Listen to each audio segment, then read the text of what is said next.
welcome back to Historical Side-Eye, where we look at old architecture.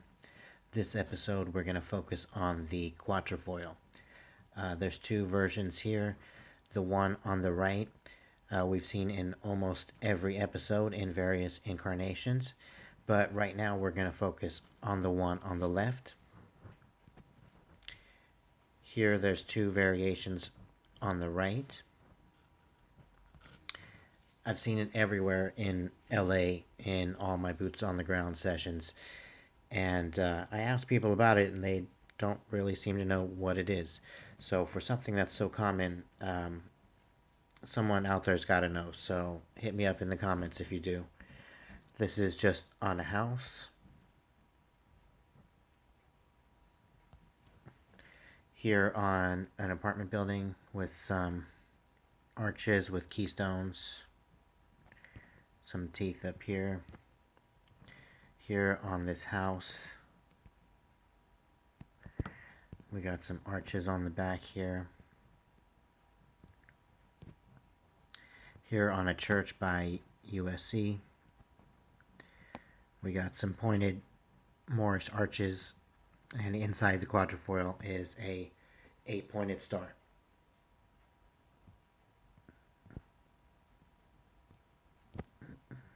And at this big church with a nice dome, and right here we see the quatrefoil.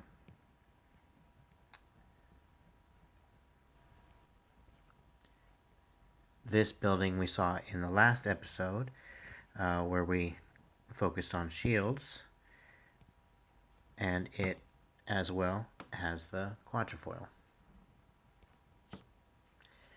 And here on this house that has this familiar feature on the side, again, right in the center of the crest where a portal would be. This one was from episode 6, Inglewood Park Cemetery.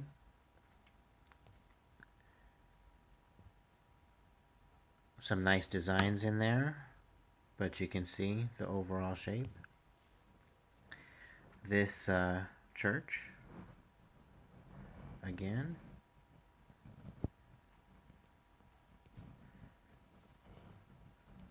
and it's got a dome.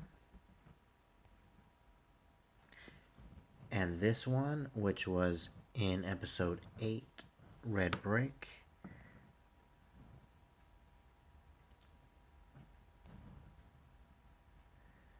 has a lot of features that we've seen on all the buildings in the previous episodes. And of course, there it is. This one looks just like that church we saw just moments earlier. And here on this building in LA, I showed the shield in the last episode, but right above it, this intricate design right here.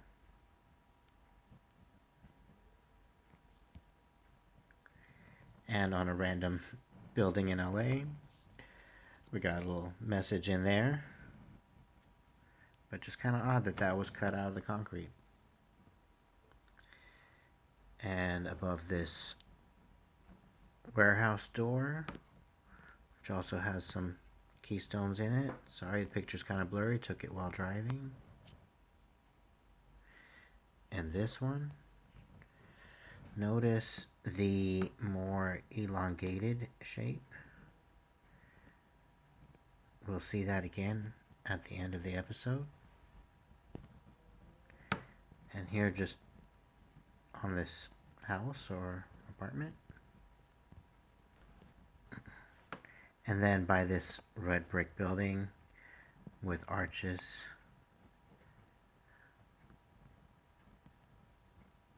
We got this series of them with some lighting inside. Not sure which one came first, the lighting or the quatrefoil. Not really a fan how they look together. This is a building in Inglewood. We got some owls. and arches.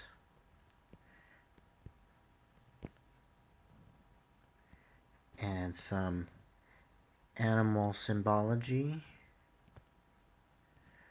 that we'll get into in a future episode. But across the top, just a bunch of quatrefoils.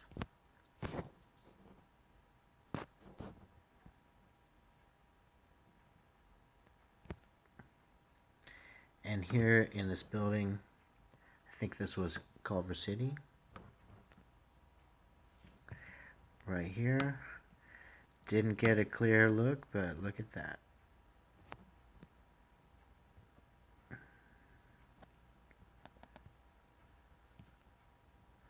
And here again, all over this building. And in this house, in this historic district, with all these features, columns, arches, looks like maybe a shell, looks like some enigmatic, maybe some copper up here. But yeah, look at this. Another intricate design. And take note of the shape of the top of this building here. We're gonna look into that later as well. And this is a brand new parking structure over by LAX.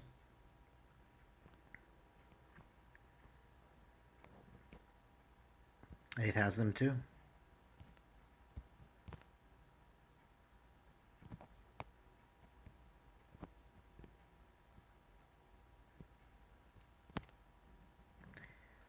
And got this like solar cross going on over here.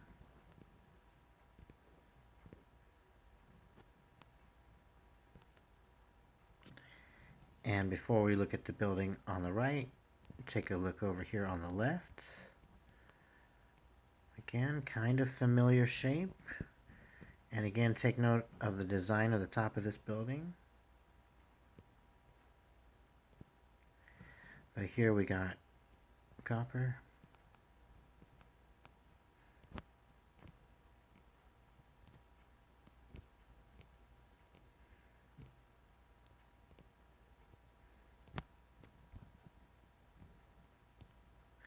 And on the top of the door, there we go.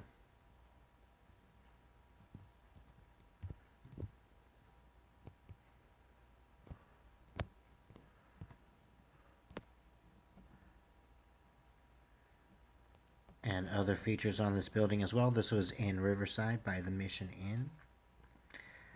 There's a bell. And designs up here. Like a flower pattern. On the top. Column. With like spirals on it that we've seen in previous episodes. And of course, the building is made out of brick.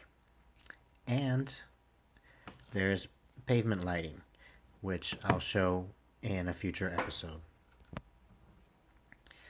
Here, just on somebody's house that has columns, and this type of railing, which is very familiar.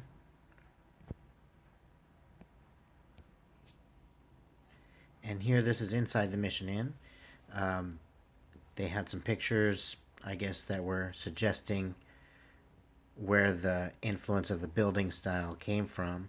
And in here is a fountain in like Spain or Morocco with the quatrefoil.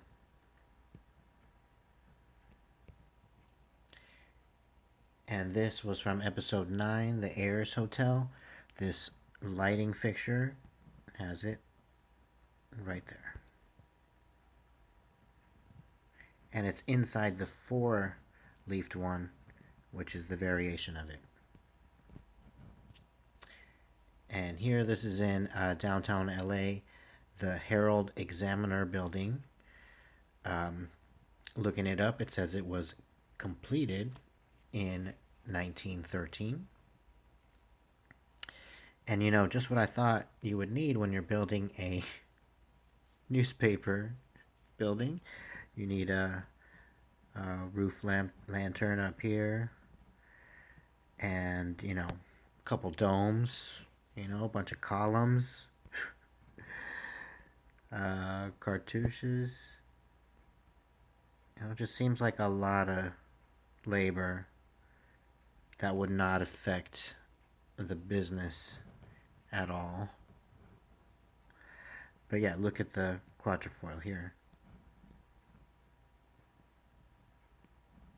A little different, but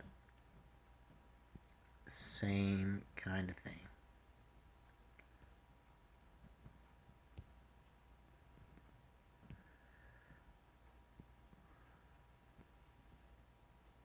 So, I'm going to put forth a theory.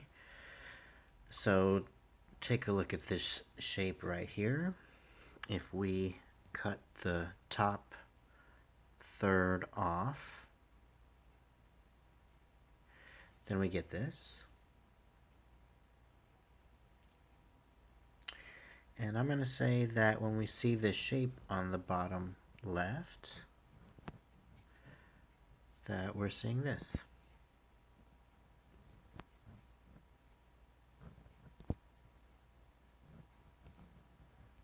Okay, same thing with this type of building, which this was in Riverside.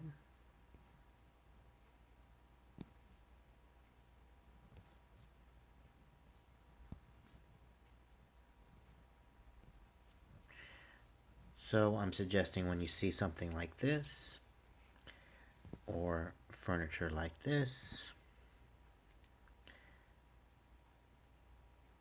buildings like this, that you're seeing the top of a quatrefoil. One more example from this old church.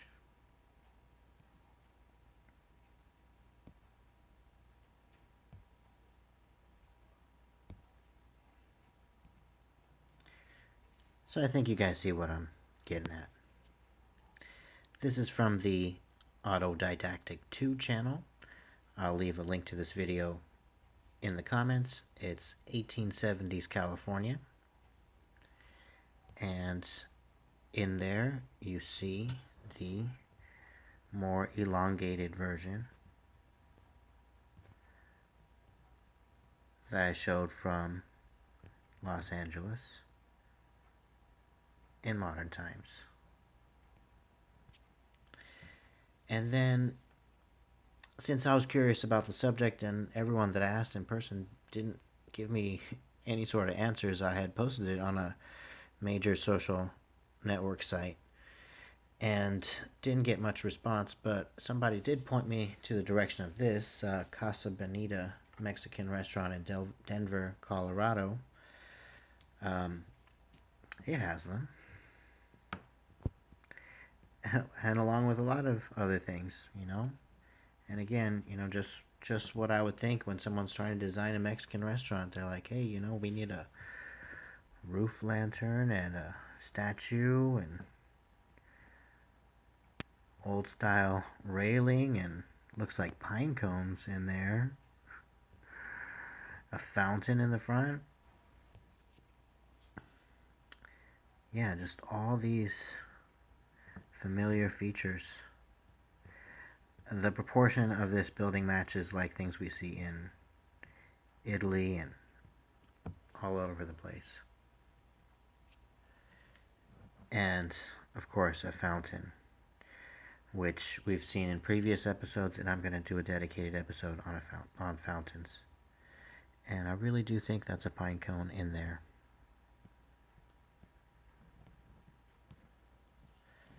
And this is from our MeWe group.